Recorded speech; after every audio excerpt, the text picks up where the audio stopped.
Hello. Hello and welcome everyone. It's great to have people joining this webinar from all over the world, probably.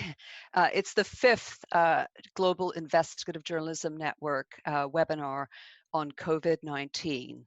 And I can see people joining as we are starting. So I just want again to say welcome to everyone joining this GIJN webinar, the fifth one on COVID-19. The one that we are running today is about staying safe and how to report a pandemic. In a crisis like this, obviously, journalists play a vitally important role. But the question is how they can do this when they're dealing with so many threats to both their health and to their safety and security. So we're about to start. I see more people joining. I'm just going to say again, welcome to this Global Investigative Journalism Network webinar, our fifth one on COVID-19. I'm going to be your moderator today, and my name is Anne Koch. I'm the Program Director at the Global Investigative Journalism Network, GIJN. And for those of you who aren't familiar with GIJN, we're the world's largest global network of nonprofit investigative journalism organizations. We have 187 member organizations in 78 countries. But just to say, we work with journalists everywhere, in nonprofits, in the commercial sector, freelancers, and others. And do check out our website, gijn.org. We have newsletters, and obviously we're on social media and in multiple languages. So I'm delighted today that we have two really wonderful experts who will be with us for the next hour plus, and they're going to share their insights into how to best manage the multiple threats that journalists are faced in trying to cover this COVID-19. And they're going to talk about also practical tips to meet these challenges and to answer your questions. So get your questions ready. I'd like to introduce, first of all, our first speaker. Dr. Richard Dawood is a medical doctor, and he's been working with journalists for many years and runs the Fleet Street Clinic, which focuses on medical risks and provides preventative care and crisis management for journalists and for media organization. As it turns out, he's also working at one of London's largest hospitals at the moment.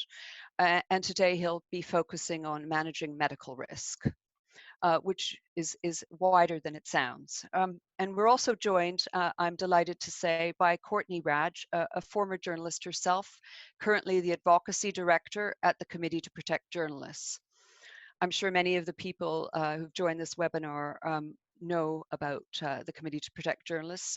It provides support in multiple ways to journalists all over the world, and she's going to focus on a range of other threats to journalists, including emergency protection. So we're hoping to hear from all the people who've joined the call, and I'll tell you how to do that.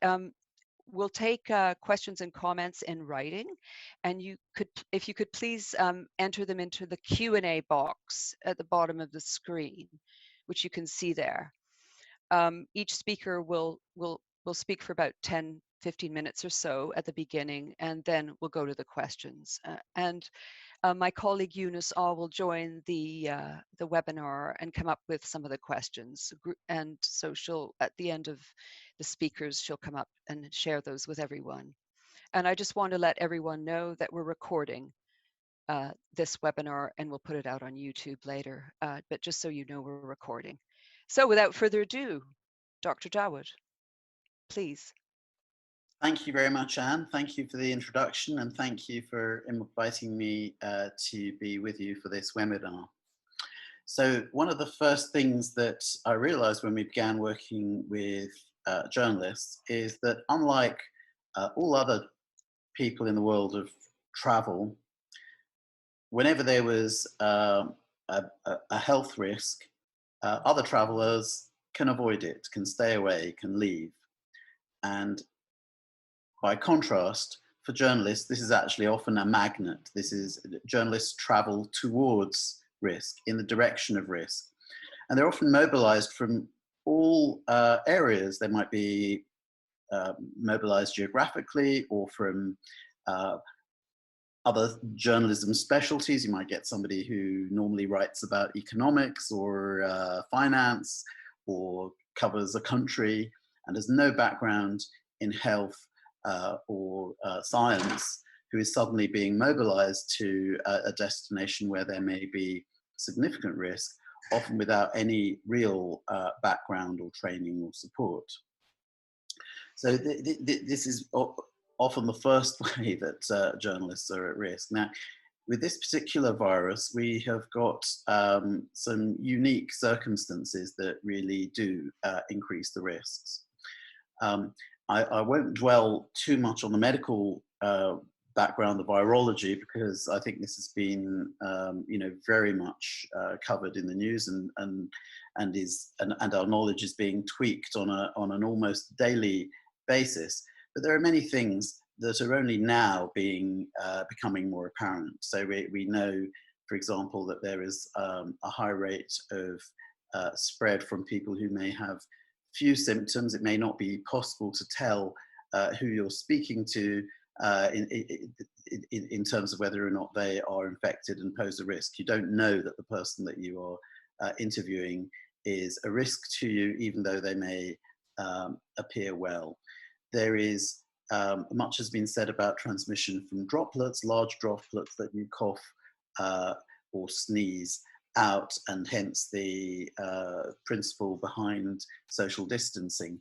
But what we are increasingly becoming aware of is the presence and persistence and survival of viral particles, viruses, suspended in air.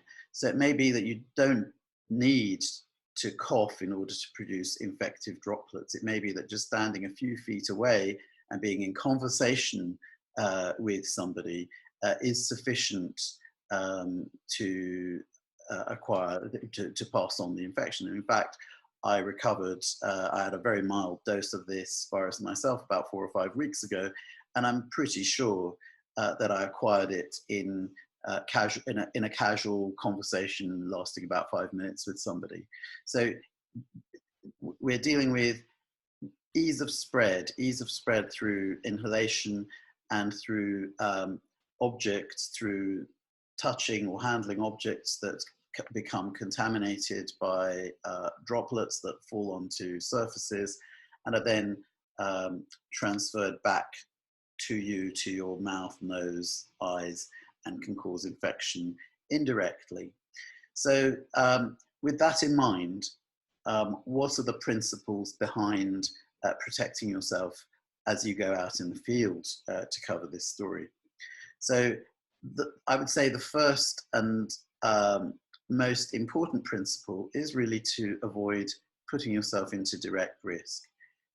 Is it truly necessary to go into a hospital, to go into an environment in which there's a high concentration or a high probability of coming into close contact with people who are sick?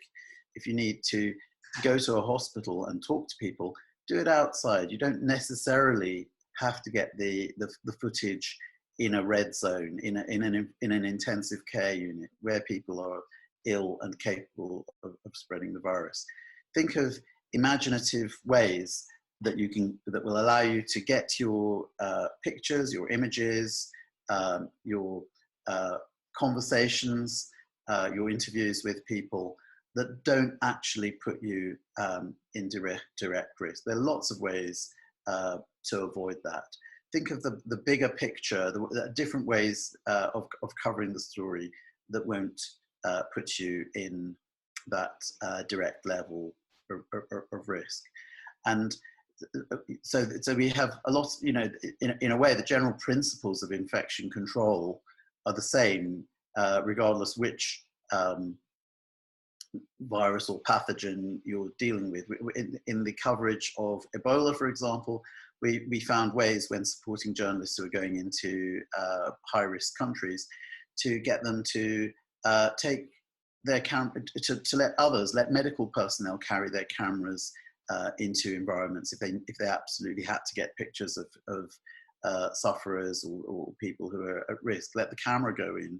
You don't have to go in with it necessarily. Film from a distance. Social distancing, putting real distance between yourself and a sick person or a person who might be ill, is a very good principle to follow. Personal protective equipment.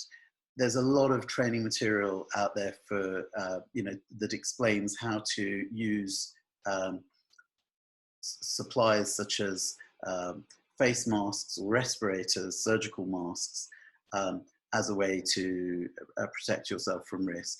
Face masks need to be handled correctly, because if you're in a contaminated environment, as soon as you have the mask or respirator on your face, you really need to regard the outer surface as being contaminated. You need, if you're going to be at risk, you may also need eye protection. And if you're going into a medical environment, it is important to follow the safety and protective procedures that the institution that you're going into will have as a default offering.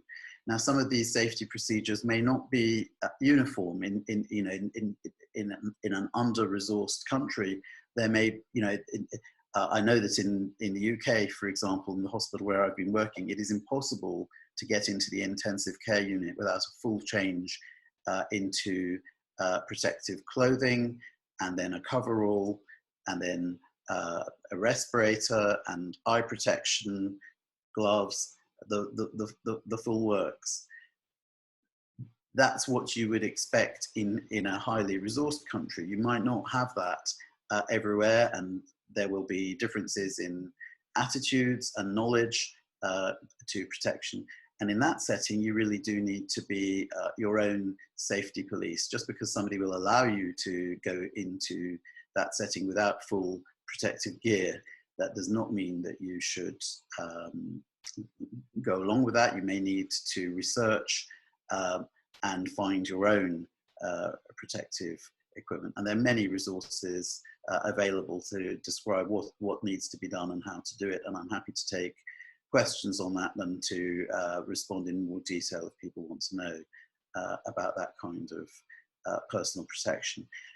I think that the next thing is to think about contamination of equipment. There are lots of ways, again, try to minimize exposure, minimize the amount of equipment that you take in, the complexity of the equipment that you're taking in, less to clean, less to worry about after the event.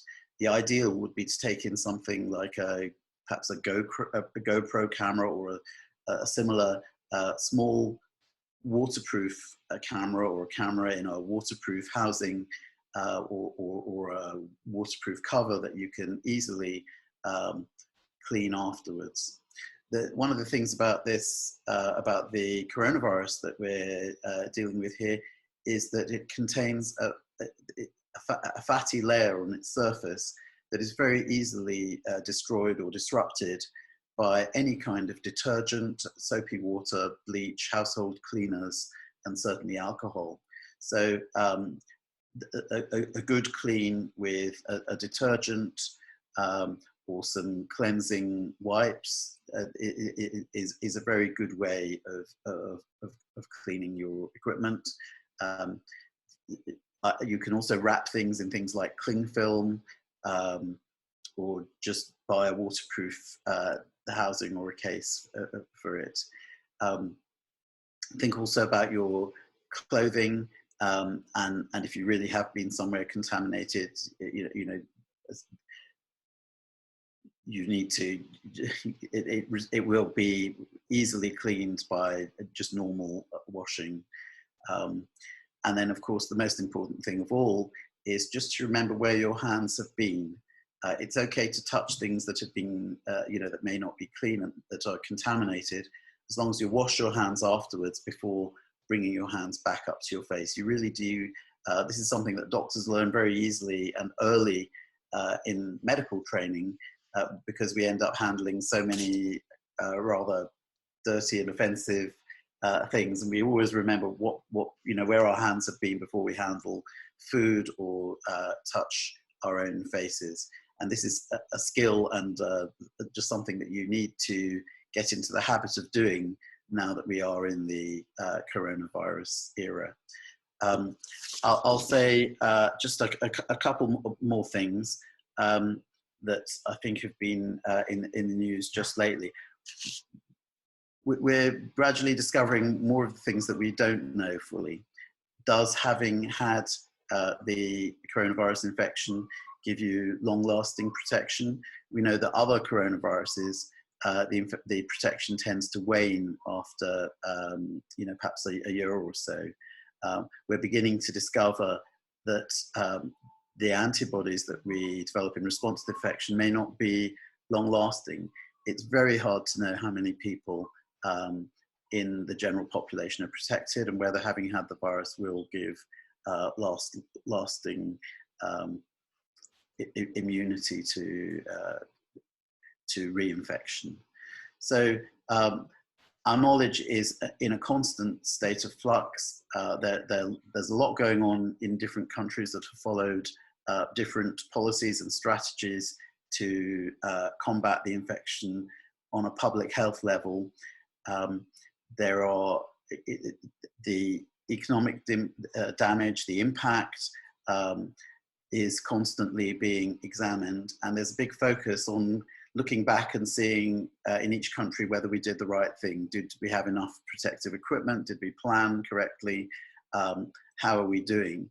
And this has turned medical issues into issues that are increasingly political and politicized in some countries. And so reporting on a medical situation and the medical facts of what's going on in each country carries with it messages that people in some countries may not want to hear. And I think that in turn brings risks that journalists will be at the forefront of receiving. And I think that's perhaps a good place for me to hand the mic over to Courtney, who can perhaps speak more, address those issues in more detail. And I'll be certainly happy to address any medical questions afterwards. Great, thank you very much.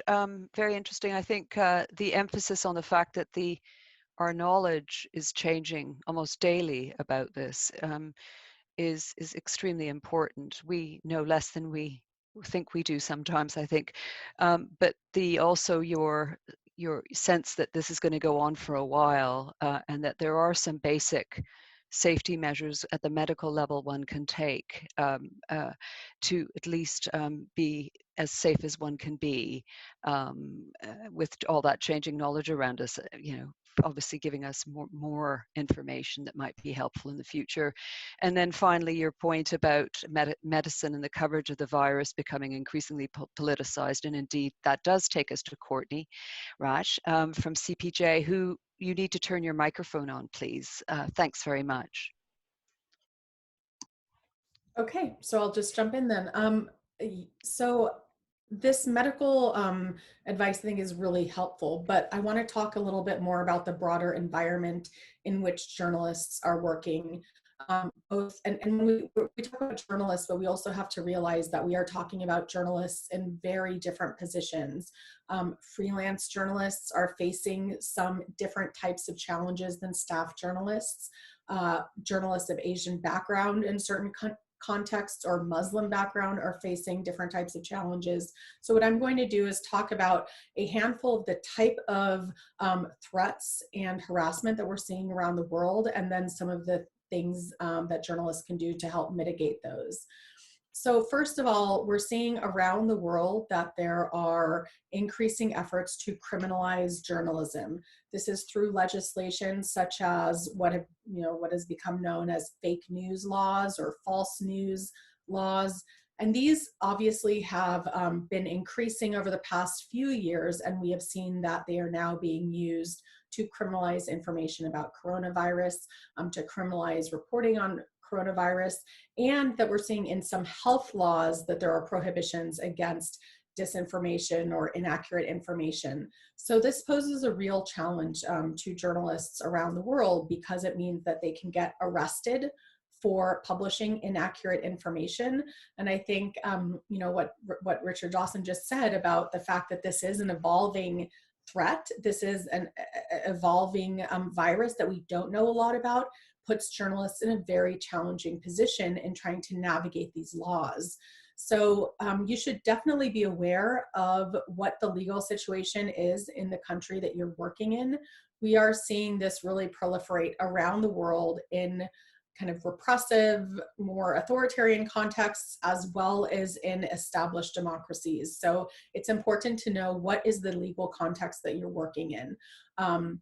What new laws, including emergency laws that have been passed, have some sort of criminalization issue in it. So, we've seen in the Philippines, Thailand, Algeria, Madagascar, Ethiopia, Iran, just to name a few of the countries where journalists have been arrested or detained for publishing false news. We are also concerned about physical attacks and harassment. So that's something that all reporters, again, around the world, including in countries where there aren't necessarily a lot of cases.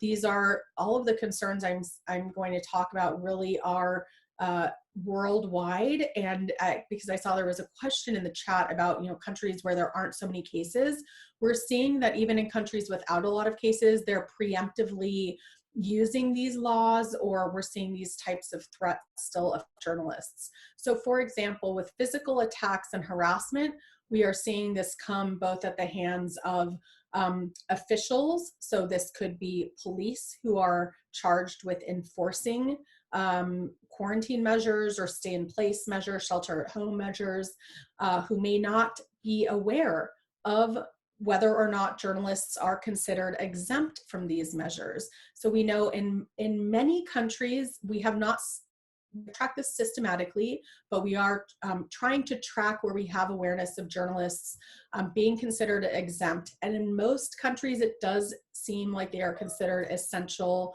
employees. However, just because that may be the official law, that does not mean that the person in charge of enforcing it is aware of that. So we have seen reports in Slovenia, in Iraq, in Ghana, and India of police or other authorities harassing journalists and even physically beating them for violating quarantine or at checkpoints, etc.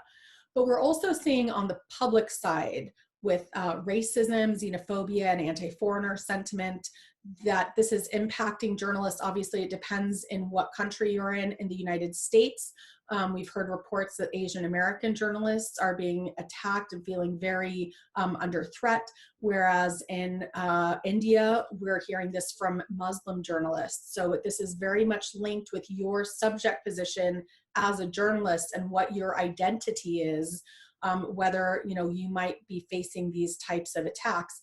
Similarly, if you're a foreign correspondent or you're a foreign journalist in a different country, we've also seen incidents targeting them. And by the public, sometimes this means that they don't have a good understanding of how journalists work and the fact that you are here precisely to keep yourself safe and learn how to do that. So we've heard reports of journalists whose neighbors, for example, have attacked them because they think that they're bringing the virus home. And that's why, going back to what Dr. Dawson was talking about, taking these precautions, medical precautions to keep yourself physically safe if you are out in the field is really important. We're also seeing that digital security becomes a much bigger issue for many journalists, especially kind of print journalists, which obviously we're all working online now, but print journalists who may be able to work remotely and work primarily from their home, and obviously as investigative journalists need to be thinking really seriously about digital security. There have been reports of increased phishing attempts, all sorts of misinformation and disinformation campaigns. We have also heard reports of malware being installed on important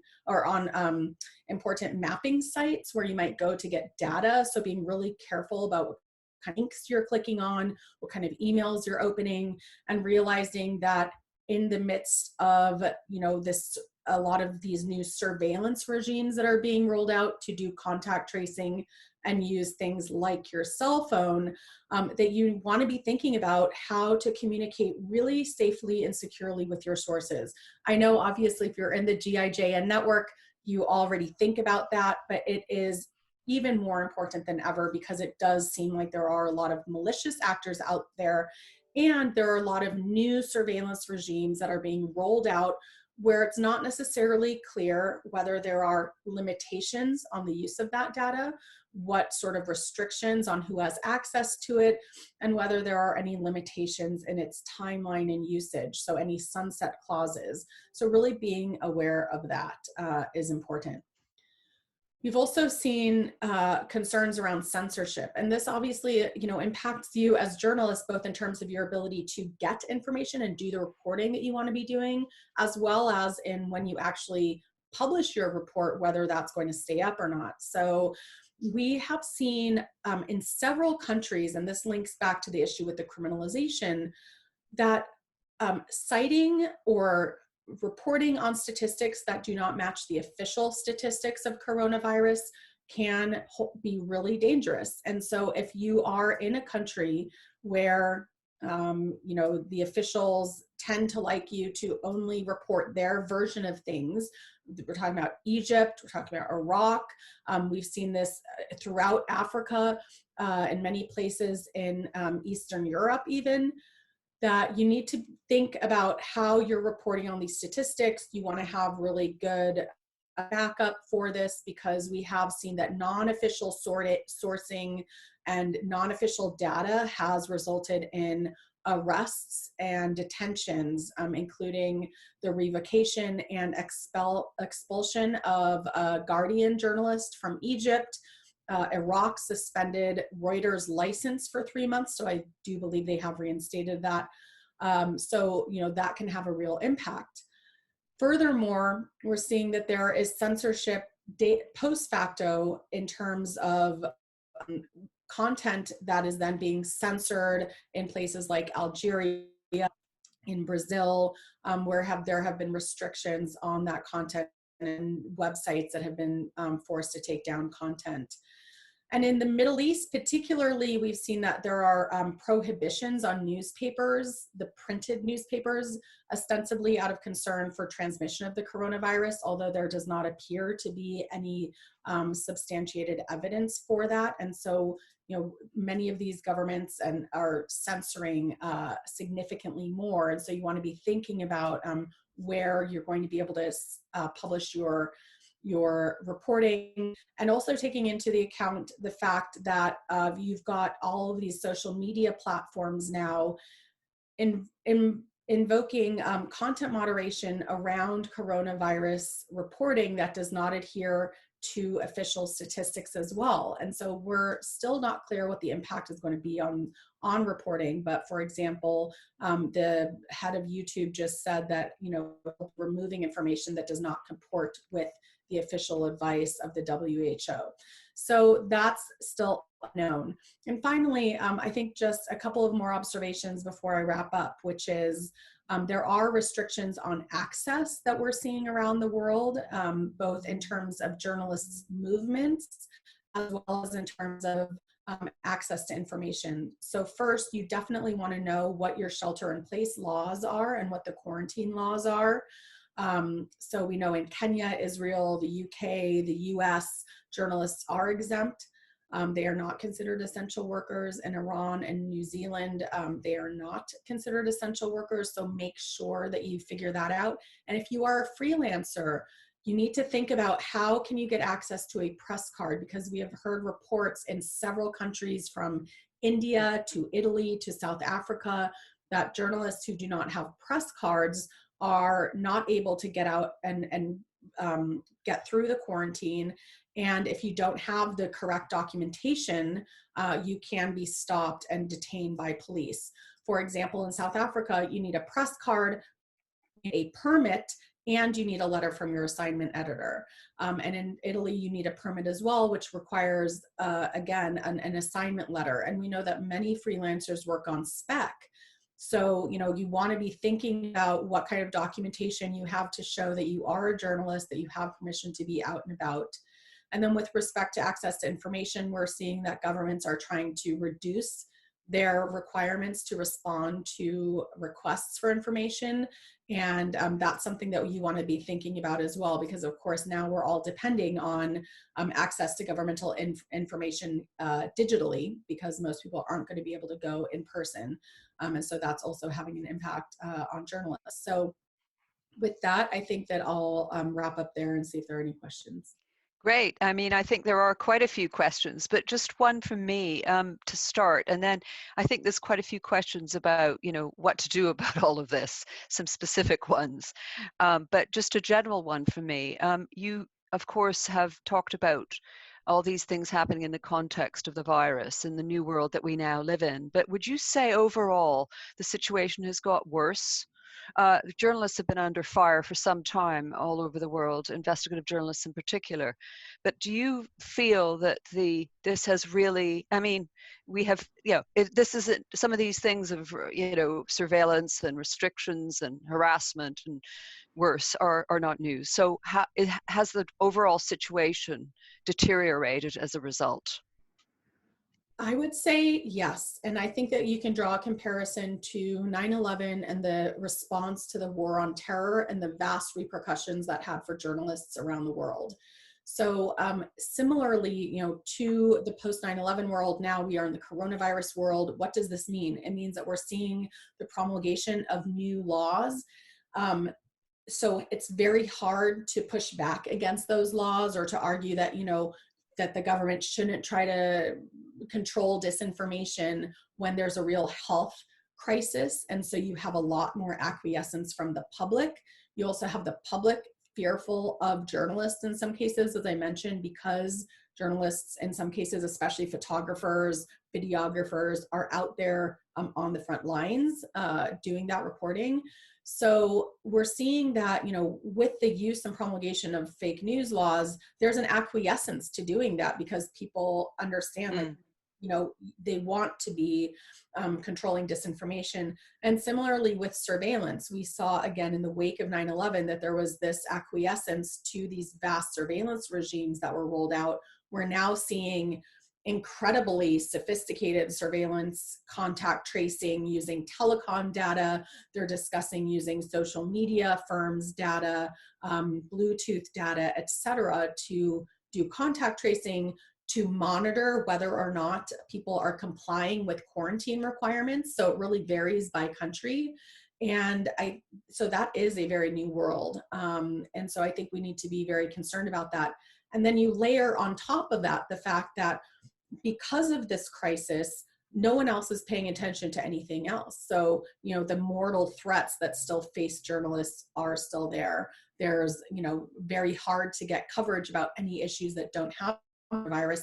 And coronavirus has been used in a couple of cases as a text to crack down on journalists that were already a thorn in the side of the government. So there was one case, or actually there have been two cases that I've been aware of where journalists were accused of having COVID-19, and that was then used as a way to delegitimize them and ideally, stop their reporting.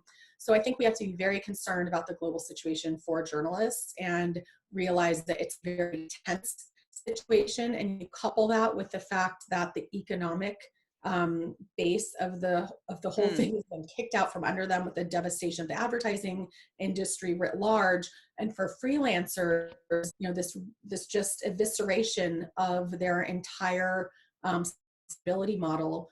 And one thing I didn't mention, but it came up when Dr. Dawood was talking about PPE, personal protective equipment. A lot of freelancers are reporting that they don't really have access to that. Some staff journalists as well. It is a mixed bag. You want to be talking to your editor about that. You want to be able to have those conversations about what kind of personal protective equipment you need. Because, we've been trying to create this culture of safety through the ACOS Alliance and recognizing that media organizations have a moral responsibility to the journalists that they hire to work for them. And that in these days of coronavirus means having a conversation about PPE and being able to get access to that so that you can report safely. Great, thank you very much for that. I think there are a lot of questions. Eunice, I'm going to ask you to come up and tell us. Hi. Okay, I'm gonna go two questions by two questions. So the first two questions are, what are the three most important steps journalists in the field can take to protect themselves? And the second, are there specific concerns that journalists need to address in order to protect their families or partners? Okay, great, thank you. So why don't we start with you, Richard? You can talk about about both of them, actually, if you wouldn't mind. The three top tips to protect yourself in the field and what you can do to protect your family.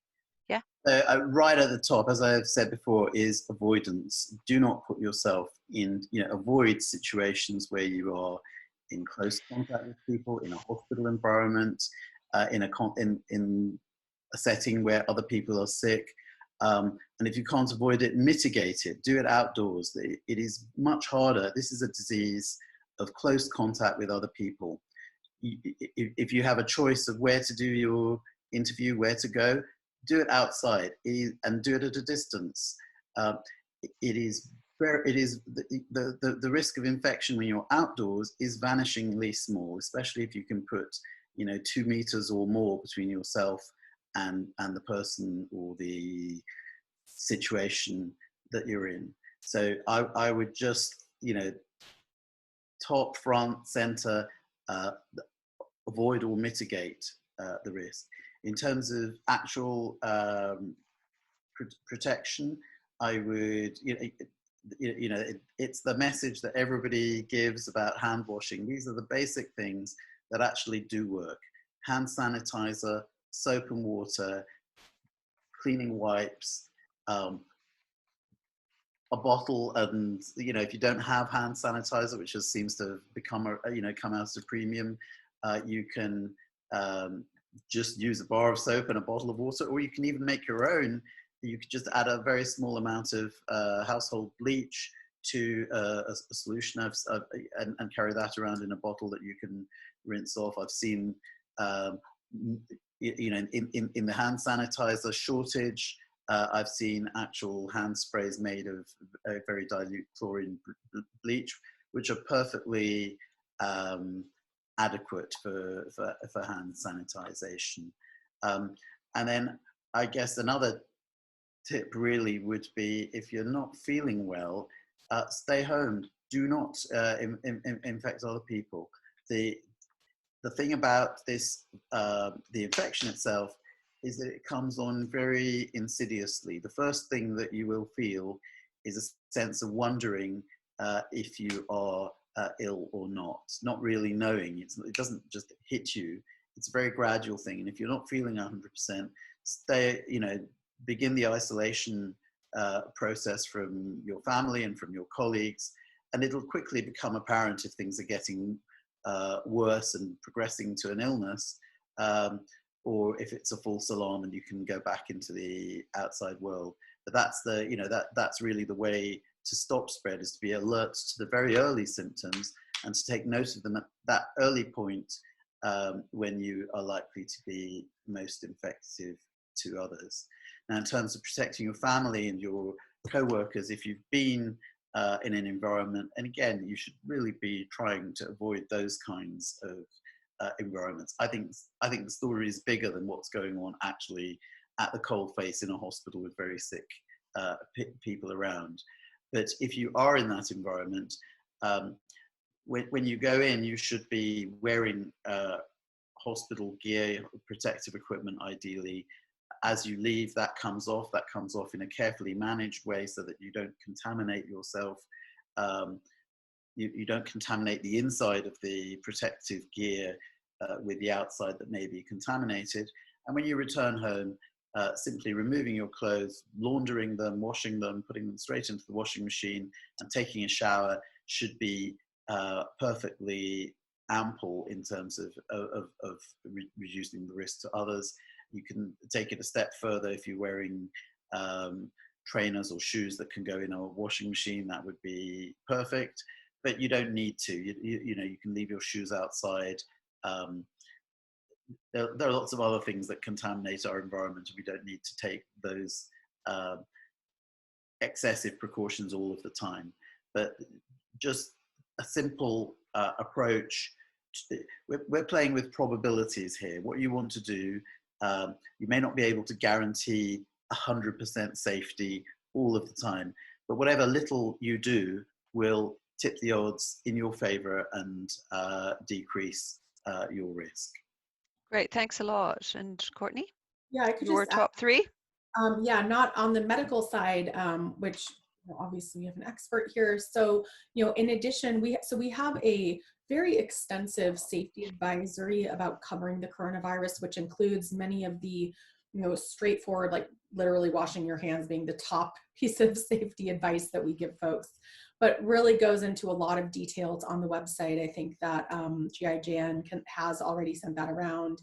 And it's available in more than 40 languages. But, if you're on site, there are also some things in addition to how you, kind of keep yourself safe and disinfect, things like using a long sight lens so that, you can maintain a safe distance, using a directional fishbowl microphone, using microphone covers that can be disinfected and washed, making sure you have the proper training on how to put on that equipment or put on the safety equipment that you might be using, thinking about covering your equipment in plastic before you use it, making sure your devices are charged before you go out on assignment so that you don't have to try to find a plug and like leave your phone lying around on a dirty floor.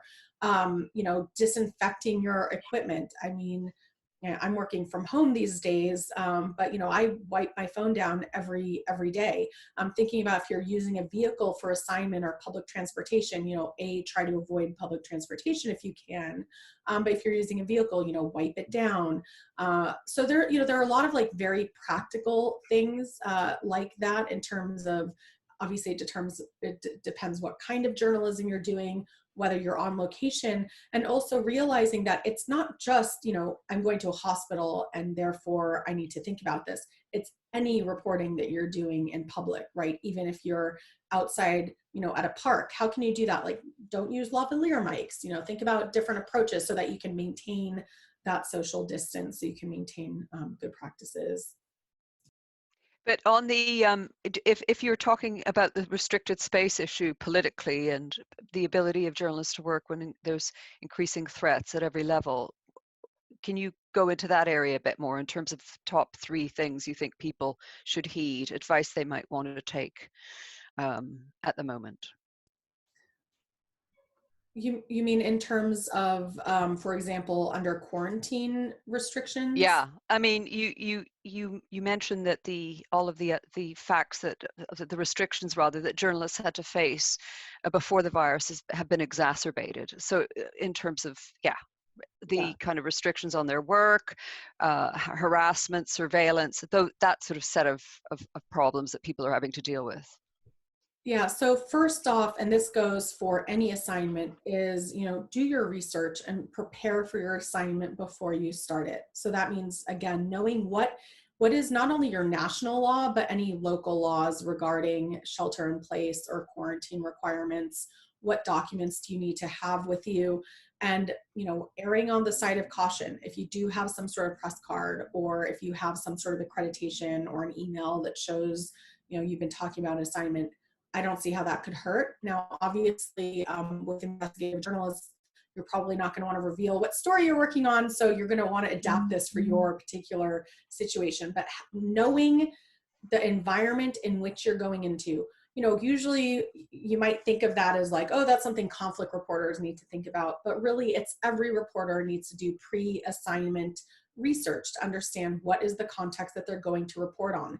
I was just talking with a freelance Italian journalist reporting on a case about autism in Italy. She went out to this public park, but she had to really be prepared to do that because she was a freelancer. She doesn't have the permit, doing that in a way that would maintain both her safety and the safety of the people that she was doing this video report about. So again, making sure you have the right equipment.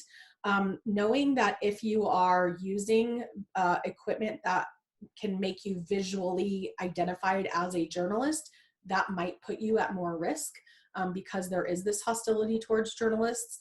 There have been cases of journalists who have been attacked because they are filming something. For example, even here just in the United States a couple days ago, one of the protests, making sure that you are, if you are covering, for example, a protest or some sort of civil unrest, that you are taking into account, do you have, is there somebody that can go with you and kind of be your backup, keep an eye out for you, thinking about not wearing things like lanyards or ponytails that can be grabbed and used to pull you away. We have a lot of really practical safety guidance on our website for covering protests or unrest. So again, it's all about understanding what is the assignment that you're going to be on, what do you need to do in advance to prepare for any likely threats. If you're going to interview a government official, probably want to know what, if any, new developments have there been related to access to information.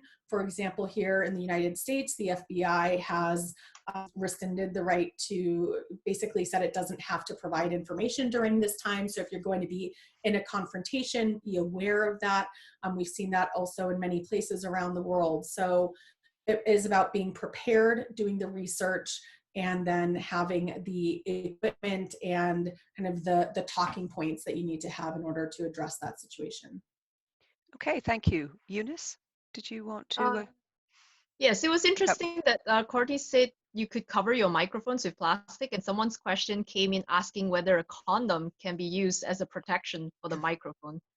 Anyway, and the next question is, does CPJ have any kind of an emergency plan to support reporters in specific regions? What can CPJ offer to journalists under threat? Can you tell us how to access these resources properly and effectively? And another question is, some countries still have very few cases. Is the safety precautions for these countries which are not so affected yet similar to those that already have a lot of cases? Or, yeah. Okay, thank you. Let's start, Courtney, the first one, and Richard Dawood, the second one, countries with few cases of COVID-19. So the first one, you heard that, I'm sure, Courtney, what can CPJ offer in terms of emergency situations for journalists? Sure. So we have an emergency assistance fund, as we always do, and it's still applying. It's for emergency assistance to journalists who are under threat. So, for example, if you're facing arrest, again, whether or not it's due to coronavirus, but we are seeing this increase because of coronavirus. If you go to cpj.org/, COVID-19, there is a whole platform there that has links to the safety guidance, but it also, if you scroll down, has links to information not only about CPJ's emergency assistance program, but also about emergency and just more general support for journalists around the world, in every region. And what we're seeing is that emergency assistance is definitely something that journalists still need access to, and we are one of the members of the Journalists in Distress Network, which is a network of more than a dozen organizations that provide emergency assistance to journalists around the world. And we coordinate so that, if a request is made to CPJ and for some reason it doesn't fall under a mandate, we could refer that to another organization through the Journalists in Distress Network, and maybe they'll be able to fulfill it, and vice versa. So emergency support, very available. You reach out. Similarly, if you go on our website, there's a section called Services and Resources, and under there you can click on Emergency Response Team and get the email there. I also want to point out that there are groups like the International Women's Media Foundation, like National Geographic, many, again, I think we have more than a dozen on our website that are offering support funds for journalists. Some of this is to support coronavirus coverage.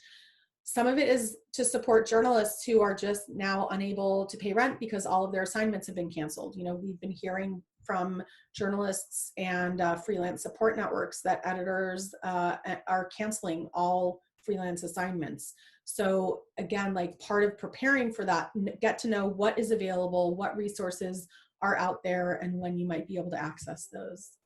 We also, as you can see, one of my colleagues has put it up below. We have access to CPJ through GI and others through GIJN, and one of my colleagues has just shared it now in the chat box. So on the question of a country where there's very few cases of COVID-19, or known cases at least, what's your advice there, Dr. Dawood? So yeah, so the challenge with countries where there are small numbers of cases are to know the reason behind that. So firstly, one always worries that the low case count is actually due to low surveillance, the fact that we don't really know what's going on. We're not hearing what's happening. You know, could there be actually more cases? So I don't think one should lower one's guard, and it's a good thing to apply the general principles that you know, of safety that we've spoken about, the social distancing and the avoidance of risk. Having said that, it is true that there is huge variation in the, you know, in case counts, and there are so many different factors that play into that. And in fact, if you want to see a sort of non-uniform pattern, you actually need look no further than the United States, because the United States, as far as coronavirus is concerned, is not one country. There is a huge contrast between what's happened in New York, which is in, you know, many ways the sort of epicenter of what's been going on, where people live and work and travel in such close contact, and where it's such a hub of international communication, people arriving, leaving, moving. You know, it's not really surprising that they've had this huge intensity of cases. And if you contrast that with what's going on in rural areas, rural states, an open expanse. So it's not surprising that you've had a non-uniform pattern of cases and a non-uniform response to the you know, the social and political side of the you know, the public health impact of what's going on. But it's certainly true that many countries have had, you know, very few cases as yet, and the big worry is that these are countries where there may be a very limited health infrastructure, limited access to the kind of care that's needed to support the most severely ill people, you know, intensive care, ventilation, you know, and beyond. So we just don't know how that's going to play out, but there's no room for complacency. We need surveillance, and these countries, the countries that have so far, the places that have so far been spared the worst of this outbreak, need to use that time productively and carefully to prepare, to gather, to accumulate safety equipment, and to build medical resources and infrastructure. That is so badly needed, and that's what a lot of governments in countries that are now experiencing high numbers of cases have been accused of you know, failing to do during the pre-peak times. But do you, I mean, the journalists, if there's a journalist working in one of those countries, your advice would be to start to follow all the precautions that you're advising everybody else to be following, about trying not to get too close to people, washing your hands, all those issues, I mean, would be the advice you would give in all respects, I guess. Yes, or would it? I think one needs to behave wisely and to just accept that just because the risk isn't there and visible and at an advanced stage, there's still a place for caution and, you know, preparing for it. There's no better way to prepare to apply those precautions than to get used to putting them in place. Okay, thank you.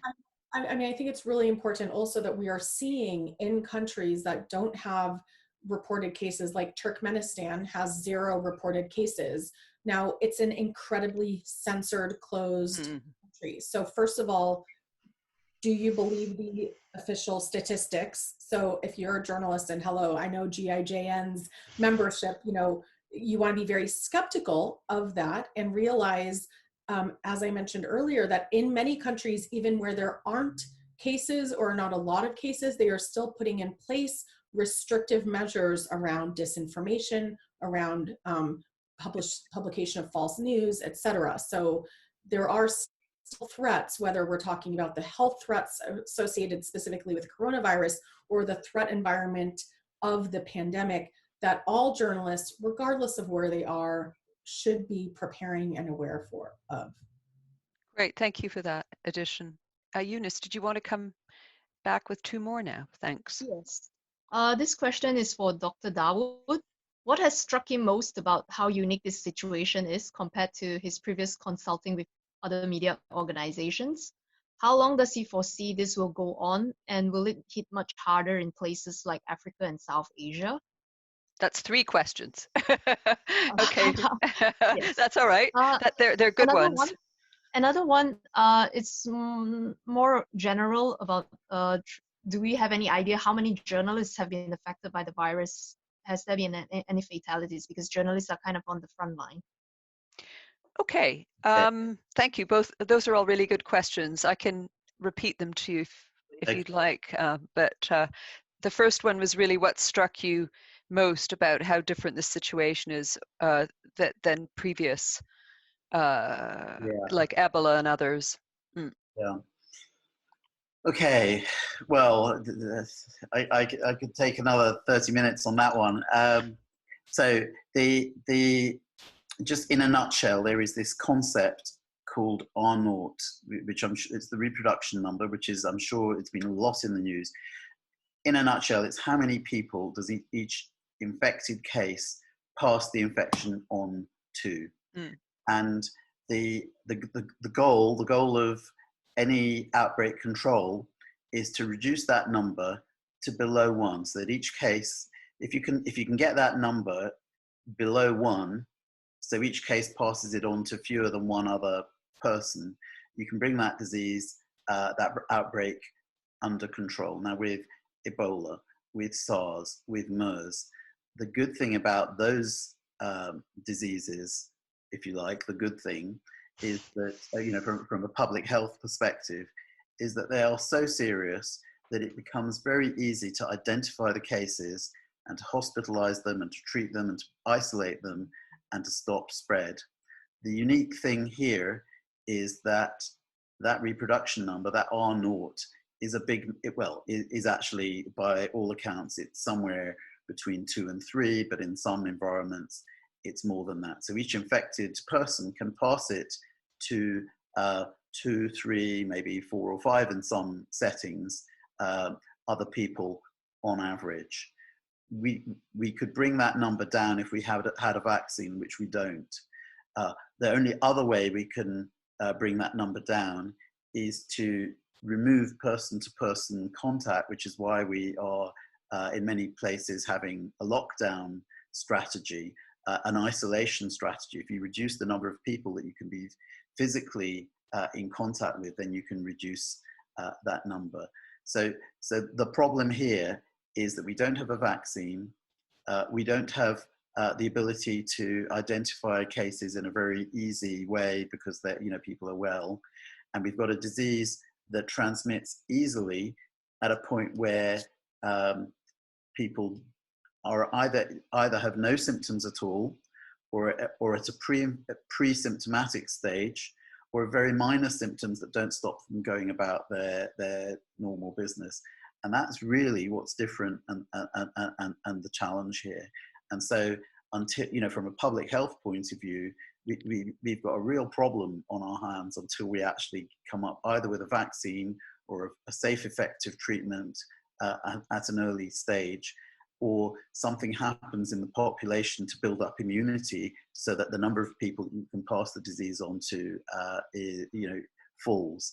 And that, in a nutshell, that is the unique thing, the unique challenge that we're facing, which is quite unlike any challenge that I've seen in my work, with other outbreaks. And that's why this is a pandemic, the like of which we've not seen since 1918. And do the media organizations, are they behaving differently? Is it different from before in terms of this is being taken very seriously? I'm not saying you're speaking for all media organizations in the world, but the ones that you work with and are advising, is the response qualitatively better, different? Yeah, I mean, I think I think in a way, having had bird flu and H1N1 pandemic flu in 2009, and SARS and MERS and Ebola, these are all things that have allowed media organizations to flex their muscles a little bit and to think about PPE, about personal protective equipment, about training, about preparation. I won't say anybody was really prepared for this, but this is absolutely not the first outbreak or biological hazard that news organizations have faced, and they have built up a skill set, and they have, many, particularly the bigger ones, have actually got safety advisors and take safety very seriously and put a lot of training in place. So I'm finding that I'm going back to people who I've spoken to before and dealt with on previous outbreaks and safety issues, and that they understand the issues that are involved, and they're very focused on training. They've got lots of resources in place. What's a concern, as you've mentioned, is perhaps people who aren't so well supported by an organization, a big news agency, freelancers, people working in countries where there's much less structure, and where the resources are limited, where the health infrastructure is reduced. Those are much more of a concern to me. That's a problem. And do you have, just finally, the last question you were asked was how it will hit places? Okay, yeah. So you asked me how long it will last. I don't know. There are so many different possible scenarios that could play out.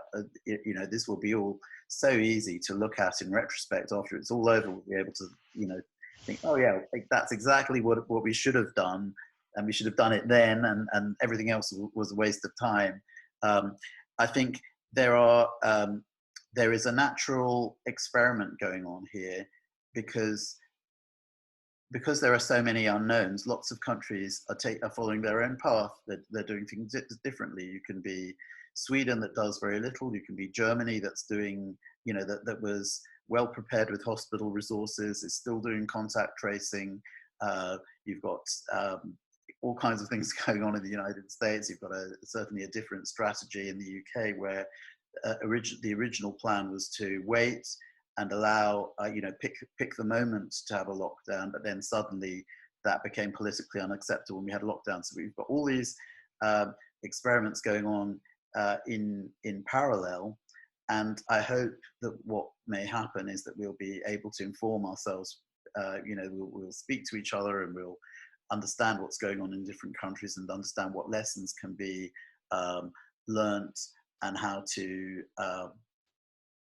adapt the information that we get on a daily basis into something that can be used to limit the spread of this and make it as short as possible. But I think we have got something here that is going to become endemic. This is not a virus that is going to be eradicated globally. So until we actually have a vaccine or a drug strategy, we're going to have to learn to live with this for a considerable time to come. Now, the other question was, have journalists been affected disproportionately, and is there any information about that? And the answer is, we just don't know yet. But what is interesting is to look at other people who have been very much in the front line, such as healthcare workers. And what's interesting is that there actually doesn't seem to, you would expect healthcare workers to be disproportionately affected and to be at high risk. But there's a very interesting paper that was published looking at the cases in frontline healthcare workers versus administrative staff and other people in hospitals. And it seems that there's actually not that what's happening is that the number of cases reflects the proportion in the population. The one profession or the one occupation that seems to have a disproportionately high risk so far as I can tell is actually being a bus driver. Yes, interesting. Yeah. I won't ask you why right now, but it is interesting. Courtney, did you have anything you wish to add at this point? On, for example, on the numbers of people, are you actually collecting data on that yourselves? So Numbers of journalists, I mean, sorry. no, I don't think that it's really feasible to do that. Mm.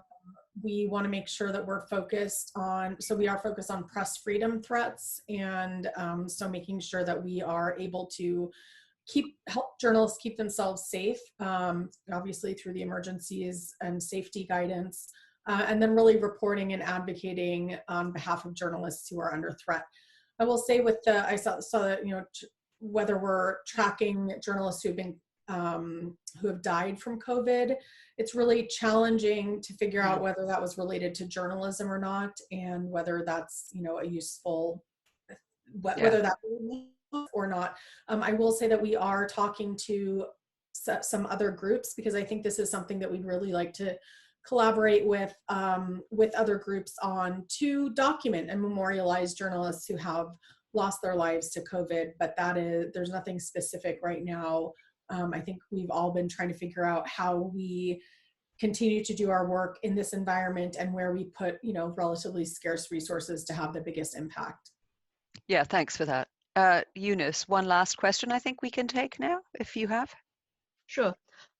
This question is about reporting from hospitals. Are there any particular SOPs, special operating procedures, when interviewing medical personnel in hospitals? And should journalists even go to hospitals at all?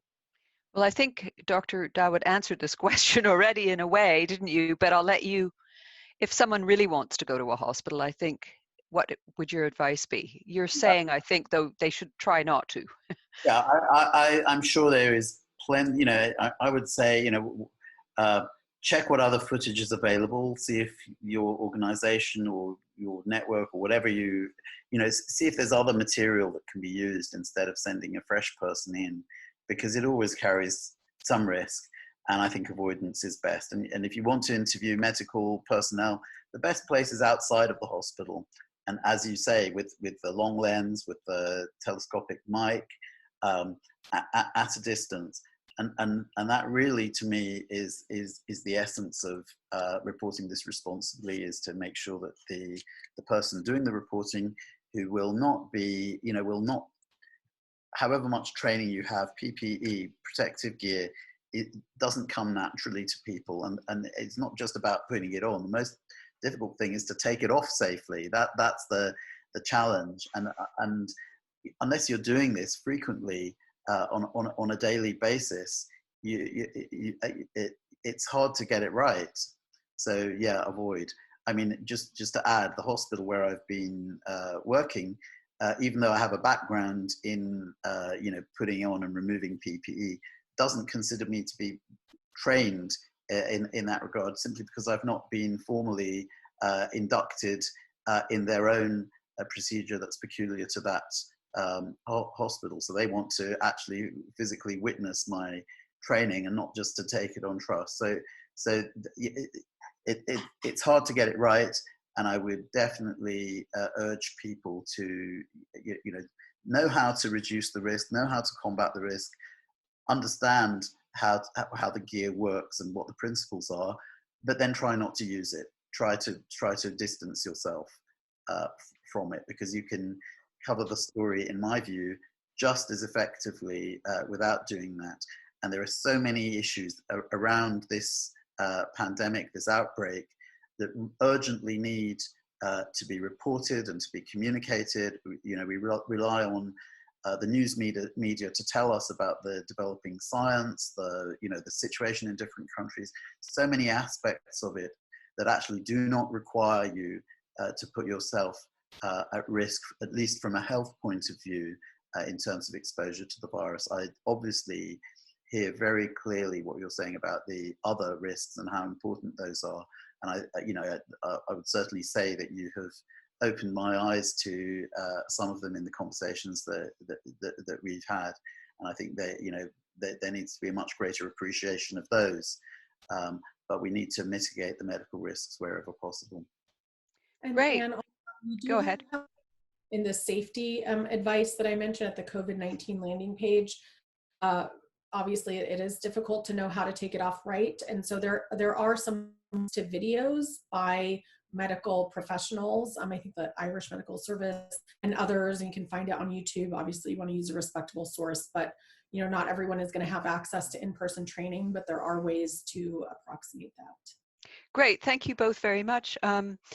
I also would add that we're going to be at GIGN, we're going to be doing webinars to try and support other forms of other stories. Other ways of working, rather, the point you made, Dr. Dawood, about there's other ways of going about this than, you know, going into a hospital. There's other ways to report and investigate aspects of this virus. And in a week, starting 1 hour earlier than today, we've got one scheduled on how to use open source information to investigate the virus, for example. So, and we hope to bring quite a few webinars in the next weeks on these kind of methods where you can actually work from home effectively and continue to be a journalist. So yeah, but very, very interesting today and extremely useful. And I just want to thank all my colleagues at GIGN who've been involved with this webinar, and also to the audience who have come in and sent questions and participated. And please join us again in some of our GIGN webinars. And last but by no means least, our two really fabulous speakers. Really enjoyed and appreciated your contribution today, and very, very, very helpful. So thank you very much indeed, both to Dr. Richard Dawood and to Courtney Radsch. So well, and we hope you come again. Thanks all very much. And yeah, goodbye for now. Thanks, everyone. Thank you. Bye.